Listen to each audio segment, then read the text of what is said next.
Hello बच्चों, स्वागत है आपका द सीआरएस टेक पर। तो आज हम आपको यानी क्लास 10th वालों के लिए आज की वीडियो से 12 अंक पक्का कराने वाले हैं, क्योंकि बच्चों अब हमारे पास मात्र 2 दिन बचे हैं। तो इन 2 दिन में हम वही पढ़ेंगे जो आपके एग्जाम में डायरेक्ट देखने को मिलेगा।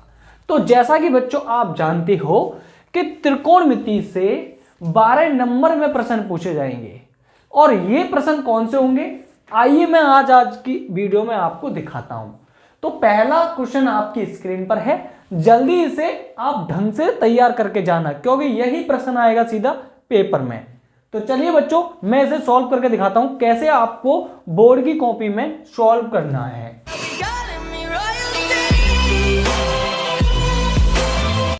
तो बच्चों सबसे पहले सवाल को पढ़ते हैं। तो ये कह रहा है, यदि कोण B और कोण Q ऐसे न्यून कोण हो जिसमें या जिससे sin B बराबर sin Q है, तो सिद्ध कीजिए कि कोण B बराबर होता है कोण Q के। तो बच्चों ये प्रश्न बहुत ही अच्छा है। आपको क्या करना है, सबसे पहले 2 त्रिभुज बना लेने हैं समकोण, जैसा कि आपको मैंने स्क्रीन पर बना रखे हैं पहले ही, जिसमें कोण B यहां थोड़ा गलत बन गया है बच्चों, B आपको यहां पर रखना है। क्यों रखना है? क्योंकि बेटा कोण B और कोण Q जो है न्यून कोण है, और आप न्यून कोण जानते हो जो 90 अंश से छोटे होते हैं वो आपके न्यून कोण होते हैं। देखो बच्चों ये 90 अंश का है और ये 90 अंश का है, तो यानी ये जो शेष 2 कोण बचे ये 90 अंश से छोटे होंगे, या तो 45 के हो सकते हैं, या 53 या 37 के हो सकते हैं। है तो ये न्यून कोण ही है ना, तो इसी वजह से मैंने इस प्रकार ये नाम रखे हैं कि कोण B और कोण Q जो न्यून कोण है। समझ में आया? यहां तक क्लियर करके चलना है यहां से, क्योंकि आपके पास इतना टाइम नहीं है कि दोबारा पढ़ो। मैं आपको धीमे धीमे पढ़ाऊंगा, पर ये पक्का करा दूंगा सवाल को। तो बच्चों सबसे पहले हमें जब ये त्रिभुज बना भी ले आप, तो उसके बाद हमें जो दे रखा है वो उतारेंगे। sin B बराबर sin Q। अब हमें पता है ये दे रखा है sin B बराबर sin Q के। अब आपको कोण B के लिए ये वाला त्रिभुज देखना होगा, कोण Q के लिए ये वाला त्रिभुज देखना होगा। अब बेटा हमें कि कोण B कोण Q के बराबर कैसे दिखाएंगे पता है?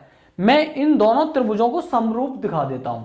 और चीज समरूप को कैसे दिखाएंगे कि इनकी संगत भुजाओं का अनुपात अगर मैंने बराबर दिखा दिया, यानी इसकी संगत ये और इसकी संगत ये और इसकी संगत ये, तीनों भुजाओं का अनुपात बराबर दिखा दिया, तो बेटा ये दोनों त्रिभुज समरूप हो जाएंगे, और समरूप होते गए इनके सभी कोण बराबर हो जाएंगे।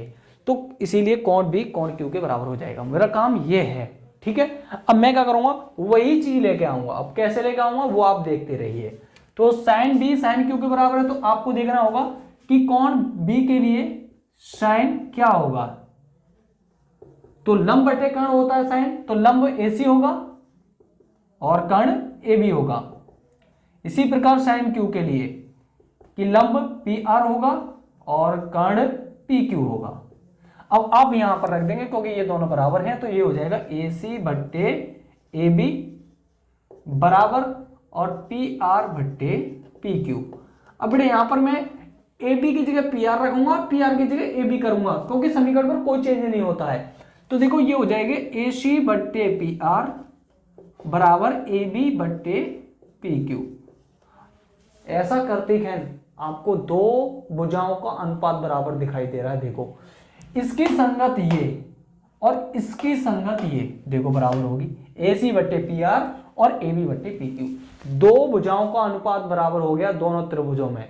अब आपको तीसरी भुजा और लेकर आनी है जो इन दोनों के बराबर दिखानी है, सो ही दोनों त्रिभुज समरूप हो जाएंगे। लेकिन इतना आसान भी नहीं है बच्चों। कैसे मैं लेकर आऊंगा आइए देखिए ढंग से, क्योंकि इसी बात के नंबर है बेटा इसमें। मैं इसको क्या करूंगा, कोई भी k कांस्टेंट बराबर मान लूंगा, तो इसे मैं दे दूंगा समीकरण नंबर फर्स्ट। अब बेटा अब आपको पता कौन सी भुजा बची रहेगी इन दोनों त्रिभुजों में। इस वाली त्रिभुज में ये वाली बची रहेगी BC, और इस वाली त्रिभुज में ये RQ बची रहेगी। तो मैं क्या करूंगा, पाइथागोरस प्रमेय से, क्योंकि ये समकोण त्रिभुज है तो पाइथागोरस प्रमेय लगा सकता हूं मैं। तो पाइथागोरस प्रमेय से ये BC का मान निकाल लेता हूं सबसे पहले। इसी प्रकार इसमें पाइथागोरस प्रमेय लगाकर इसमें QR का मान निकाल लेता हूं। तो दोनों भुजाओं का मान निकालता हूं पहले मैं। तो मैं क्या करूंगा, सबसे पहले त्रिभुज लेता हूं ABC, पहला त्रिभुज। तो त्रिभुज ए बी सी में पाइथागोरस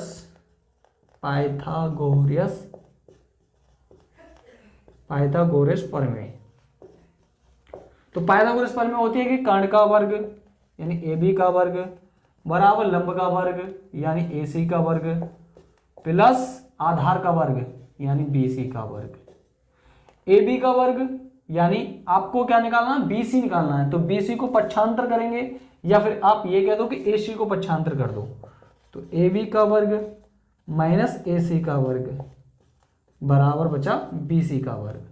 मैं क्या करूंगा, दोनों ओर लूंगा वर्गमूल, तो यहां से स्क्वायर से रूट कट गया, तो ये आ जाएगा बी सी बराबर अंडर रूट में, इसका वर्गमूल आएगा नहीं तो इसको अंडर रूट में रहने देंगे, और राइट को लेफ्ट बना दिया, लेफ्ट को राइट बना दिया, तो ए बी का वर्ग माइनस ए सी का वर्ग। इस प्रकार आपने बी सी का मान निकाल लिया बच्चों। अब हम क्या करेंगे, इसको दे देते हैं हम समीकरण नंबर 3। आई समझ में। अब हम क्या करेंगे, समीकरण नंबर 3 को, यानी कि समीकरण नंबर 3 नहीं सेकंड है। अब उसके बाद दूसरे त्रिभुज में निकालेंगे पी क्यू आर में। तो त्रिभुज पी क्यू आर में इसी प्रकार हम निकालेंगे। डायरेक्ट मैं निकाल सकता हूं क्योंकि मैंने बीसी को आपको ये इस वाले त्रिभुज में ये आधार निकाल के दिखाया है। इसी प्रकार दूसरे वाले त्रिभुज में निकल जाएगा, तो ये हो जाएगा आर क्यू का वर्ग बराबर, यही डायरेक्ट कर देता हूं, आर क्यू अंडर रूट में कर्ण का वर्ग यानी पी क्यू का वर्ग और माइनस लंब का वर्ग यानी पी आर का वर्ग। अब तो आपने ये वाले त्रिभुज से आपने ये आधार का मान निकालना सीख लिया होगा। इसी प्रकार मैंने ये दूसरे वाले त्रिभुज में आधार निकाल दिया। अब हमारे पास ये दोनों भुजाएं मिल गई, तो मैं इसे समीकरण नंबर 3 दे देता हूं बेटा। अब मैं क्या करूंगा कि बीसी बट्टे आर क्यू करने के लिए मैं क्या करूं, समीकरण नंबर 2 में समीकरण नंबर 3 का भाग लगा देता हूं। तो देखना बेटा, समीकरण नंबर 3 में भाग लगाने पर समीकरण नंबर सेकंड में 3 का भाग लगाने पर, तो बेटा ये हो जाएगा कि BC बटे आर क्यू या क्यू आर बराबर अंडर रूट में ए बी का वर्ग माइनस ए सी का वर्ग। क्लियर। और बट्टे ऐसे ही अंडर रूट में ये कि पी क्यू का वर्ग और माइनस पी आर का वर्ग।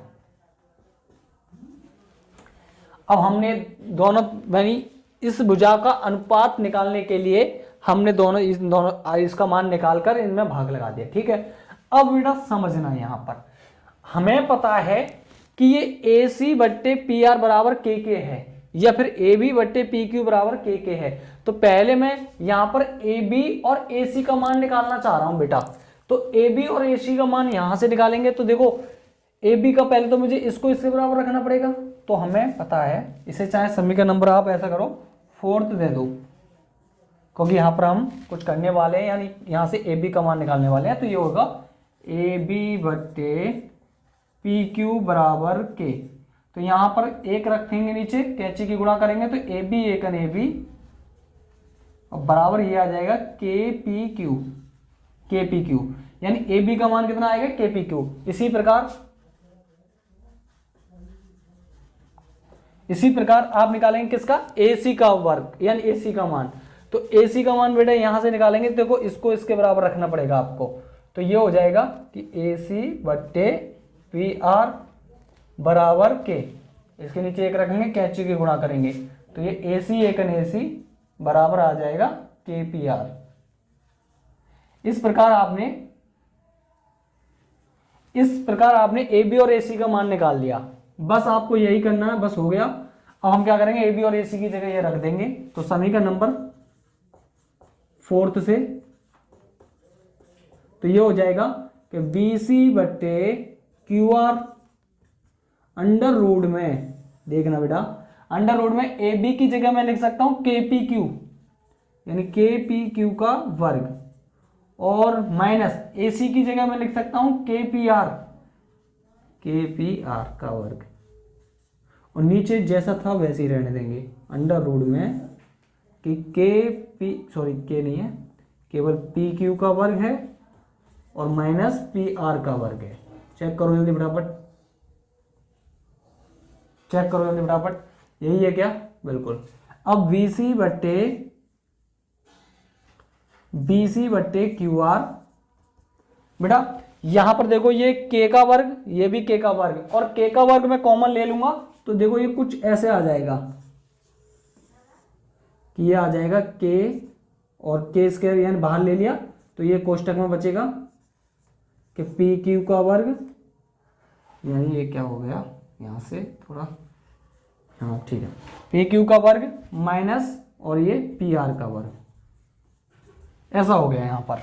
अब नीचे हमारे पास क्या है, नीचे सेम टू सेम है कि पी क्यू का वर्ग माइनस पी आर का वर्ग,